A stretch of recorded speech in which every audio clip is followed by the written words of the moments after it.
Buen día, estimados amigos, estimadas amigas de tantos países que nos escuchan y que nos ven en este momento. Costa Rica, México, Perú, Venezuela, Ecuador, Colombia y tantos más esparcidos en el mundo. Es una gran alegría para nosotros del Instituto Colombiano de Análisis Existencial y Logoterapia entrar en contacto por este medio con ustedes. La idea es que tengamos unos diálogos, que nos escriban al correo electrónico que aparece y nos llamen a los números telefónicos que aparecen en pantalla para continuar estos diálogos. Queremos con ustedes tener unos 10 temas, 10 conferencias, 10 lecciones sobre el análisis existencial y la logoterapia de Viktor Frankl. Recordemos, amigos, dos palabritas sobre Viktor Frankl, aquel hombre tan espectacular. Tuve la fortuna de conocerlo en 1987 en Italia y después de quedarme 5 años trabajando en Europa y estar muy cerca de él y conocer a esta persona que ha dejado un legado tan impresionante a la filosofía, a la psicología, a la psiquiatría, a la pedagogía y en general a todo lo que es la filosofía. La idea de este primer tema es el análisis existencial y la logoterapia como una filosofía de vida, es decir, como una forma de abordar el día a día, la cotidianidad. Frankl nos insistía mucho en eso, que ante todo el análisis existencial y la logoterapia es una filosofía, una forma de ver el mundo, una forma de afrontar las problemáticas que vivimos segundo a segundo. Y obvio, también el análisis existencial y la logoterapia es una técnica, es una ciencia también. Dos palabritas, estimados y estimadas, sobre Viktor Frankl. Recuerden, desde muy pequeñito parece que él ya se cuestionaba sobre el problema del sentido y el significado de la vida. Dicen sus biógrafos que, por ejemplo, hacia los 5 o 6 años, él le preguntaba a su mamá, mamá, ¿y qué sentido tiene esto que tengo acá? ¿Para qué esto? Y él le mostraba a su mamá el ombligo. 5 o 6 años, dicen sus biógrafos, que tenía cuando le preguntaba a la mamá qué sentido tenía eso, el ombligo. Recordemos también que estudió en el mismo colegio donde estudió Freud, su maestro también. Y recordemos cómo hacia los 12, 13 años, un compañerito de él se suicida. Recordemos que ellos salen al descanso, al recreo, y cuando regresan ven al compañero muerto, se había suicidado, y tenía a sus pies un libro de Nietzsche. Parece que esto impactó mucho a Frankl, ver a su compañero muerto ahí en el colegio y ver a sus pies un libro de Nietzsche. Y parece ser que Frankl ahí comienza a darse cuenta que la filosofía, lo que uno lea de alguna forma, lo que uno tenga como cosmovisión, obviamente va a influir en su cotidianidad.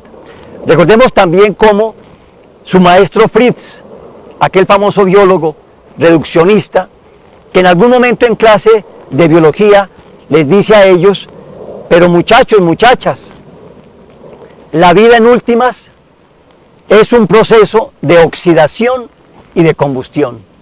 Y Frankl se levanta y dice, profesor, pero si la vida es un proceso de oxidación y de combustión, ¿qué sentido tiene vivir? ¿Para qué vivir? Si la vida es un proceso de oxidación y de combustión. Recordemos también que él fue prisionero en los campos de concentración nazi. Recordemos que Frankl estuvo varios años prisionero, recorrió 4 campos de concentración. Allí perdió a su esposa Tilly, la enfermera de 21 años, su primera esposa, a sus padres, a su hermano, a su tío. Es decir, Frankl prácticamente vio desaparecer a su familia en un campo de concentración. Y Frankl varias veces estuvo al borde del suicidio también. Pero él, por ejemplo, hacía cosas como esta. ¿Cómo hago para no suicidarme hoy en este campo de concentración? ¿Cómo hago? Y recordaba que le quedaba un solo zapato en uno de sus pies. Y entonces decía, voy a buscar un pedazo de alambre, un pedazo de cabuya, algo para amarrar este zapato que me queda.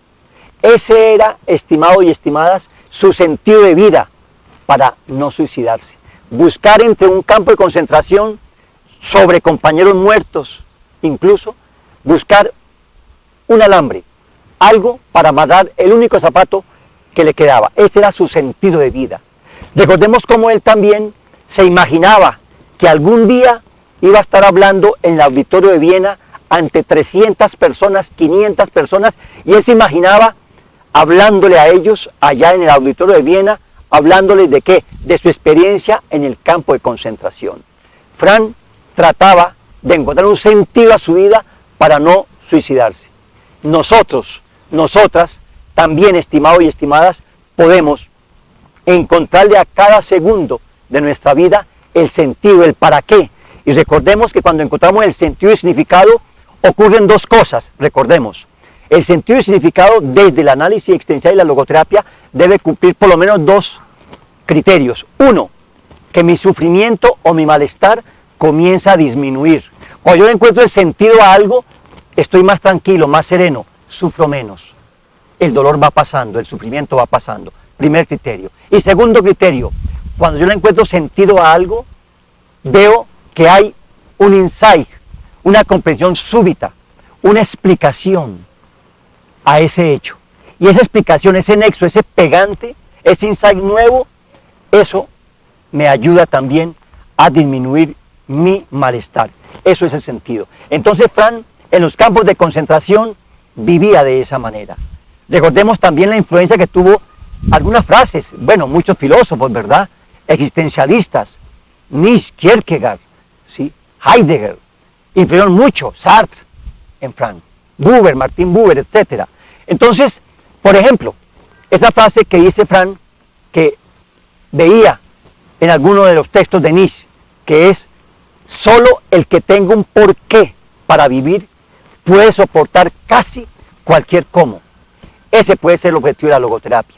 Solo el que tenga un porqué para vivir puede soportar casi cualquier cómo. Y esa segunda frase de Nietzsche, que le gustaba tanto también a mi maestro Frank. Pero no fue el sufrimiento en sí el problema de esa persona, sino la ausencia de respuesta al grito, ¿y para qué sufrir? ¿O por qué a mí? Ese es el problema fundamental del ser humano, decía Nietzsche. No es tanto, estimados y estimadas, el que vaya manejando me estrelle y mis rodillas queden vueltas en nada. Ese dolor físico de mis rodillas, de la sangre, de mis huesos, ese dolor que experimento, de alguna manera no es lo más grave. Lo más grave es que yo me preguntaré, ¿pero por qué a mí me pasó esto? Al que iba al lado no le pasó nada y a mí sí, quedé herido. ¿Pero por qué a mí? Y al yo gritar y no encontrar respuesta a ese grito mío, es ahí donde ocurre el verdadero sufrimiento del ser humano, diría Nietzsche. Esas dos frases indican mucho lo que es la logoterapia, lo que es el análisis existencial, y son frases que impactaron a Frank. Veamos brevemente, amigos y amigas, un resumen de algunos criterios del análisis existencial de Frank que nos ayudan a vivir esto como una filosofía de vida. Primer tema, recordemos, la antropología de Frank. Frank da un aporte valiosísimo a la psiquiatría, a la psicología, a las ciencias contemporáneas. ¿Cuál? El que dice que nosotros tenemos una cuarta dimensión, la dimensión no ética o espiritual. Recordemos que no es un concepto religioso, y así Frank lo dijo muchas veces, es un concepto eminentemente antropológico. Entonces, cuando uno revisa los tratados de psicopatología, por ejemplo, de clínica, dice, el ser humano es un ser biopsicosocial. Frank dice, ojo, el ser humano es un ser biopsicosocio no ético o espiritual. Esa cuarta dimensión es supremamente importante. Es lo que guía una cosmovisión, es lo que guía una técnica, un plan de tratamiento, un diagnóstico, un pronóstico, una terapéutica. Esa dimensión no ética, veamos, los perros y las vacas, por ejemplo, estimados y estimadas, los perros y las vacas no pueden tomarse el pelo a sí mismos, no se pueden reír, no se pueden burlarse de sí mismos. ¿Por qué? Porque no tienen dimensión no ética. ¿Por qué yo, Arturo Luna, me puedo burlar de mí mismo, tomarme el pelo a mí mismo? Porque yo sí tengo dimensión no ética, porque eso se llama capacidad de autodistanciamiento. Yo puedo tomar distancia yo mismo de yo mismo. Yo puedo tomar distancia. Eso se llama autodistanciamiento. Autos en griego, yo mismo. Yo mismo me distancio de yo mismo. Recordemos la técnica de intención paradójica. Lo veremos más adelante. En la técnica de intención paradójica recordemos que yo hablo consigo mismo. Yo le hablo a mi dolor de cabeza. Yo le hablo a mis pensamientos. Yo entro en autodistanciamiento. Pues yo puedo entrar en autodistanciamiento porque tengo dimensión noética. Porque tengo esa capacidad de autodistanciamiento que el perro y la vaca no la tienen. La capacidad de autotrascendencia, ¿sí? De mirar más allá, de buscar una persona a quien amar, de buscar una idea por la cual luchar. Esa capacidad de autotrascendencia no la tienen los animales, ¿sí? El ayudar a otra persona, el dar una batalla por algunas ideas, capacidad de autotrascendencia. También tenemos la libertad. Recordemos que en la dimensión no ética o espiritual está también la capacidad de elegir. Eso es de la dimensión no ética. Los animales subhumanos están determinados, ¿sí? Biológicamente están determinados los animales subhumanos, ¿sí? Por el rebaño, por su ecología, están determinados. En cambio yo, por mi dimensión no ética, estoy condicionado, pero no determinado. Claro que en mí confluyen y me afectan factores biológicos, hereditarios, genéticos, claro, psicológicos, la educación de mis primeros años que recibí de mis padres, ¿sí? Sociológicos, influyen esos factores, pero a mí me condicionan, no me determinan. Es decir, somos seres facultativos, no fácticos. Facultativo, ¿qué quiere decir? Que yo puedo ser de otra manera. ¿Por qué? Porque tengo una dimensión no ética o espiritual. El perro está destinado a ser lo que es, a atacar al que invade su terreno. Yo puedo, en cambio, ver si ataco o no ataco al que me invade en mi casa. El perro ataca, está programado, está determinado, yo estoy condicionado. Dimensión no ética. Otra característica de la dimensión no ética, la capacidad del heroísmo. ¿Heroísmo qué sería?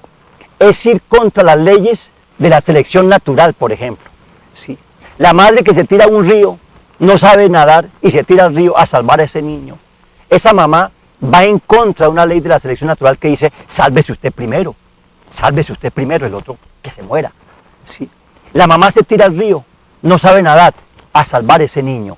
¿Eso es qué? Eso es heroísmo. ¿Por qué? Porque tiene la dimensión no ética y espiritual. Entonces, son características de esta dimensión, ¿sí? Recordemos que ahí viene la capacidad de rebeldía del espíritu, como decía Fran, o también el antagonismo psiconoético, recordemos ese concepto. Es decir, la dimensión no ética espiritual puede oponerse, puede luchar contra lo biopsicosocial.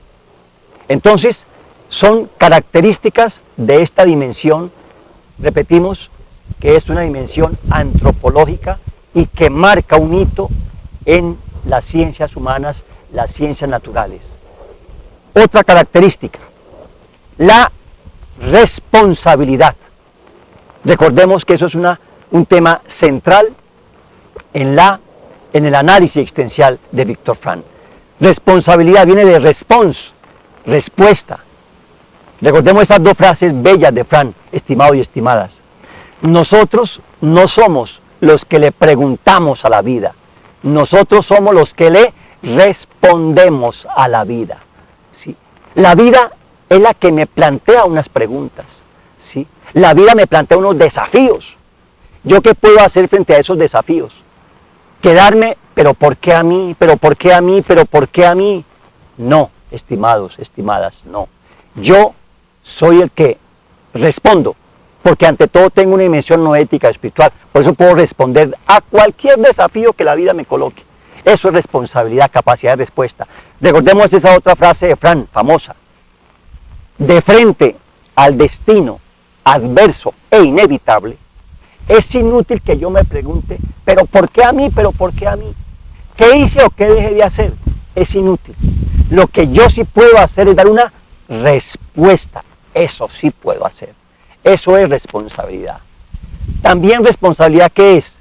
Es confrontarme frente a un deber ser intuitivo o un deber ser social que se me va a imponer a mí. Veamos. Siempre, estimados y estimadas, hay un deber ser intuitivo que aparece. Y yo tengo la libertad de elegir si sigo ese deber ser o no lo sigo. Por ejemplo, voy a comprar una camisa a un almacén. Pago con un billete de 20.000 pesos. Me devuelven vueltas como si hubiera pagado con un billete de 50.000 pesos. Inmediatamente cuando yo verifico que la niña se está equivocando en la vuelta, me está dando plata de más, inmediatamente surge en mí que un deber ser intuitivo, que es ¿cuál? Devuelva la plata que sobra, devuelva la plata. Ahí yo tengo la posibilidad de elegir seguir ese deber ser, devolver la plata, o a posteriori decir, no, no le devuelvo la plata. Tenemos que asumir la responsabilidad de seguir el deber ser intuitivo que aparece o de no seguirlo. Primera parte de lo que es la responsabilidad. Veamos la otra parte de lo que es la responsabilidad, que es el deber ser social que aparece. Tenemos que hacer también, amigos y amigas, las cuentas con un deber ser no solo intuitivo, que lo da la conciencia, entre otras cosas, sino el social. Por ejemplo, yo no puedo salir desnudo por las calles aquí, en este barrio, aquí donde estoy, en Bogotá, Colombia. No puedo salir desnudo, porque hay un deber ser social que me dice, no puedes salir desnudo. Yo puedo elegir, porque soy libre, puedo decir, voy a salir desnudo, porque soy libre, puedo elegir. Pero debo asumir las consecuencias de no seguir el deber ser social, que dice, no puedes salir desnudo. Entonces decimos, eso también es responsabilidad. Asumir las consecuencias de mi elección. Tercera característica, estimados y estimadas, el tema central de la libertad. Recordemos, es un tema central, estimados y estimadas. Lo recordaremos muchas veces en estas conferencias. Libertad, elección y angustia. Recordemos que el análisis existencial tiene un marco de referencia humanista, existencial, fenomenológico, recordemos. Y dentro del existencialismo y el humanismo es central el tema de la libertad. Libertad, elección y angustia. Para Sartre, en alguna forma ser libres era como una desgracia, de alguna manera. ¿Sí? ¿Por qué? Porque qué bueno que yo tuviera como un angelito que me dijera qué camino coger. Ir a la fija, a la segura. Y resulta que ese angelito no aparece, que ahí me toca elegir. En algún momento de mi vida yo tuve que elegir, o me quedo a vivir para siempre en Europa, o regreso a Colombia, a Sudamérica. Y fue una decisión difícil. Yo llevaba 5 años, tenía cerca a Fran, Europa es bellísimo, Italia fabuloso. Y yo elegí regresar a Sudamérica, ¿sí? Pero toda elección produce ¿qué? Angustia, dolor, es una pérdida. Entonces decimos, tenemos la capacidad de elegir. Y toda elección es un dolor, es una pérdida. Y ser personas, como decía Jaspers, es elegir a cada momento. Y cada vez que yo elijo, que opto por algo, soy más persona. Me autoconstruyo, decía Jaspers. ¿Sí? Eso es clave en el análisis existencial de Viktor Frankl. Y por eso decimos, estamos condicionados pero no determinados. ¿Sí? Y decimos, en el Instituto Colombiano de Análisis Existencial y Logoterapia decimos algo muy así, casarecho, muy así, sencillo. Decimos, elija y duerma tranquilo. Sabiendo que cualquier elección que usted haga le va a doler, es una pérdida, es un sufrimiento, ¿sí? Pero puede elegir eso y dormir tranquilo, es decir, estar sereno, tranquilo, sin mirar atrás, como decían, dice la Biblia, de la mujer de Lot que se quedó mirando hacia atrás y se convirtió en una estatua. Entonces, la libertad es un tema central. A muchas consultantes o consultantes les tengo que decir a veces, señor, señora, ¿con cuál dolor se quiere quedar usted? Si sigue con su marido, en esas condiciones le duele. Si se separa de su marido, le duele. Si sigue en esta ambivalencia, sí, pero no, no, pero sí, le duele. ¿Con cuál dolor se quiere quedar? Escoja, elija. Eso es el existencialismo. Esa es la libertad que plantea Víctor Frank desde el análisis existencial frankliano. El tema del sufrimiento. Tercer tema, cuarto tema, el sufrimiento, el sufrimiento. Recordemos ese libro de Frank, Homo Patiens, hombre doliente, la metaclínica del sufrimiento. Recordemos que Frank hacía metaclínica, no tanta metafísica. ¿Qué quiere decir eso, estimados y estimadas? Frank partía del enfermo que sufre. Él fue psiquiatra, neurólogo, médico, filósofo. Pero como médico y psiquiatra, partía del enfermo y sobre el enfermo, sobre ese sufrimiento, hacía una reflexión. Eso es metaclínica, ¿sí? Un análisis, ¿sí? Una metaclínica del sufrimiento, ¿sí? Entonces, Frank hablaba, por ejemplo, de 4 tipos de sufrimiento, recordemos. Sufrimiento inevitable, sufrimiento innecesario, sufrimiento con sentido y sufrimiento sin sentido. Sufrimiento inevitable, estimados, estimadas. Tarde que temprano tenemos que afrontar el sufrimiento, nos guste o no nos guste, ¿sí? Por eso aquellas filosofías que dicen que solamente la felicidad, el hedoné, griego, el placer, el hedonismo. En la vida hay alegrías y hay tristezas. Hay sufrimientos que son inevitables y hay que afrontarlos. Y la logoterapia plantea eso. Y Frank decía, nosotros no nacemos con la capacidad de sufrimiento. Tenemos que aprender a sufrir. Y eso no es masoquismo, no es sadismo, no. Es una posición filosófica, discutible, sí, de Frank. Nosotros no nacemos con la capacidad de sufrimiento. Tenemos que aprender a sufrir. Entonces, sufrimiento inevitable. Sufrimiento innecesario. Ojo, hagan, estimados y estimadas, un análisis de cuánto sufrimiento innecesario cada una de ustedes tiene. Es decir, sufrimientos que no deberían tener ustedes, pero que ustedes los crean, los mantienen. ¿Sí? Ese es el sufrimiento innecesario. En la técnica que ya muchos de ustedes conocen, que se practica en varios países, una técnica que creé hace muchos años, los círculos de diálogo existencial, recordemos, decimos en algún momento dentro del círculo de diálogo existencial que es para problemas de soledad y de depresión, decimos, no espere nada de nadie, ¿sí?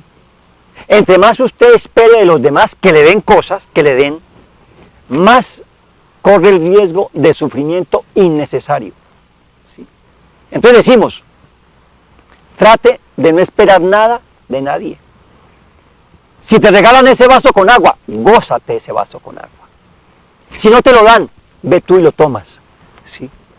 Entonces, ¿cuánta gente cae en el sufrimiento innecesario porque vive esperando que los demás le den?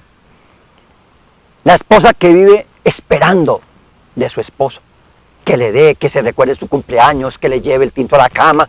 Ojo, es una mujer que está en mayor riesgo de sufrimiento innecesario. Entonces, son ejemplos, ¿sí? Alguna vez me iba a afeitar y descubro que se me acabó la crema, una crema fina que me han regalado, se me acabó. Me doy cuenta que tengo el jabón ahí en el lavamanos. Cojo el jabón de manos y me afeito con ese jabón de manos. No tuve necesidad de esa crema específica. ¿Cuánta gente sufre porque se le acabó el perfume del día lunes y no puede utilizar el perfume del día martes porque tiene que ser el del lunes y sufre.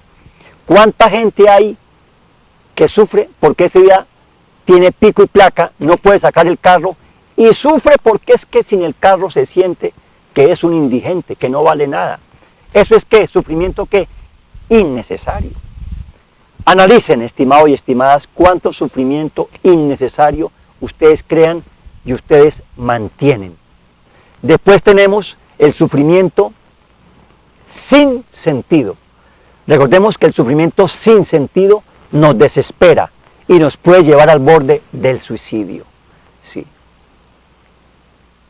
Recordemos que ahí es cuando uno queda preguntándose, como decía Nietzsche, pero ¿por qué a mí, maldita sea? ¿Pero por qué a mí? ¿Pero por qué a mí me pasó esto? Y al no encontrar respuesta, ese sí es el verdadero sufrimiento. Ese es el sufrimiento sin sentido que me desespera. Y el cuarto tipo de sufrimiento que habla Fran, el sufrimiento con sentido. Un sufrimiento al cual yo le logro descubrir un para qué la vida, o el destino, o el karma, o la ley de la selección natural, o Dios si soy creyente, o yo quise, permití que eso ocurriera. Ese es la búsqueda del sentido, del para qué me ocurre eso doloroso. Entonces recordemos ese famoso libro, Homo Patiens, Hombre Doliente, sufrimiento inevitable, sufrimiento innecesario, sufrimiento con sentido que no me desespera y sufrimiento sin sentido que me desespera. Recuerdo ahora una joven médica veterinaria hoy día que recuperamos en un programa que tenemos de adicciones. La recuperamos, lleva 8 años que no consume drogas, esta joven veterinaria. Y en algún momento ella dijo una frase que nos impactó mucho en la finca donde tenemos el tratamiento. Una frase que dijimos y era: sigue barriendo, ¿sí? Sigue llorando, aprieta los dientes. O mejor, aprieto los dientes, sigo llorando, pero sigo barriendo. Miren esas 3 frases, amigos, amigas. Aprieto los dientes, sigo llorando, pero sigo barriendo. Parte del trabajo de ella en algún momento de la jornada era barrer las hojas de los árboles que se caían en una finca bellísima. Y ella quería salir a la calle, obviamente, ¿a qué? A seguirse drogando, ¿sí? Pero decía, yo puedo seguir acá, voy a seguir barriendo, trabajando, aunque llore y aunque apriete los dientes. Eso es que un sufrimiento, veíamos ahí, ese sufrimiento que comienza a adquirir un sentido y un significado. Para ella la permanencia ahí en el sitio de tratamiento nos indicaba que le estaba como encontrando un sentido poco a poco al estar ahí en tratamiento, porque no es fácil hacer tratamiento frente a las adicciones. Uno como persona adicta quiere estar pues obviamente en la calle, ¿no es cierto? Entonces, recordemos esos 4 tipos de sufrimiento, estimados y estimadas. Otro punto dentro de este breve análisis del análisis existencial de Fran, la temporalidad. Ojo, somos seres temporales, históricos. Tenemos que pasar algún día. Tenemos que morirnos. Es un hecho. ¿Sí? Estamos situados en un marco sociohistórico, económico. Somos eso. ¿Sí? Entonces, recordemos que Fran decía que el saber que algún día nos tenemos que morir nos puede ayudar a 2 cosas. Recordemos esas 2 cosas. Primero, el saber que yo algún día me tengo que morir me puede ayudar a ¿qué? A ser un activista y no un pesimista. Es decir, a ser un creador. Uy, qué bueno que todavía estoy vivo. Todavía puedo escribir otro artículo. Hoy revisaba un libro que estoy haciendo, como mi 7º o 8º libro que hago. Se llama La logoterapia como complemento a otras psicoterapias. Y yo decía, uy, qué bueno, estoy vivo. Todavía puedo terminar este libro, Logoterapia como complemento de otras psicoterapias. El saber que nos tenemos que morir nos puede hacer creativos, activos y no pesimistas, decía Fran. Luego es importante recordarnos de vez en cuando que nos tenemos que morir. Eso nos ayuda a hacer cosas, a ser activistas. Segunda cosa positiva que le veía Fran al hecho de saber que tenemos que morirnos. El aquí y el ahora, tan predicado por los amigos y amigas de la teoría de la Gestalt de Peirce. El aquí y el ahora. El recordarme que yo tengo que morirme algún día me puede ayudar a ¿qué? A encontrarle la salecita, el gusto a este instante, aquí y ahora, porque todavía estoy vivo. No sé el siguiente segundo si estaré muerto. Así es. La vida es un misterio. Luego, recordemos que es importantísimo en la filosofía de vida del análisis existencial de Viktor Frankl la temporalidad, la historicidad. Y recordemos esos dos hechos positivos frente al hecho de la muerte. Veamos también, estimados y estimadas, otro punto central de esta filosofía, y es la búsqueda del sentido y significado. Recordemos, nacemos no solo con una voluntad de placer, Freud. Nacemos no solo con una voluntad de poder, Alfred Adler. Nacemos con una voluntad de sentido y de significado. Y si no la desarrollamos, decía Fran, recordemos, yo puedo caer en la crisis, en el vacío existencial. Entonces, recordemos que eso es central en el análisis existencial de Fran. Desarrollemos esa voluntad de sentido, no solo la de placer y la de poder, sino la de sentido ante todo. Recuerden las investigaciones de Elisabeth Lucas, la psicóloga famosa alemana, austriaca, doctorado en psicología experimental, Elisabeth Lucas, ¿sí? Famosísima alumna de Fran. Y ella, en muchas investigaciones, veía que la gente que tiene más sentidos y significados de vida aumenta su sistema inmunológico, ¿sí? Se enferma menos, biológica, psicológica y sociológicamente hablando, se enferma uno menos cuando tiene sentidos y significados de vida. Vive más años. Madres que les han dicho, mire, les queda 3, 4 meses de vida, porque el cáncer ya invadió. Y madres que dicen, pero ¿cómo?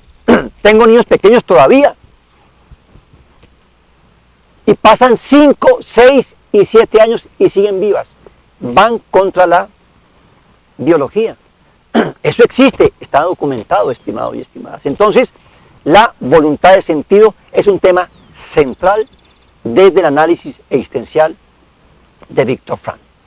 Bien, estimados y estimadas, entonces dejamos por hoy en este tema y vamos a esperar las inquietudes de ustedes a estos correos, en estos teléfonos, para que podamos seguir comunicándonos y recuerden, queremos fundar escuelas en muchos países, en muchas ciudades, escuelas, por ejemplo, para afrontar la soledad, la depresión y las adicciones. Estamos en ese desafío y lo estamos haciendo. Bien, estimados amigos, estimadas amigas, seguiremos en contacto. Recuerden que son 10 temas y vamos a estar en contacto con ustedes.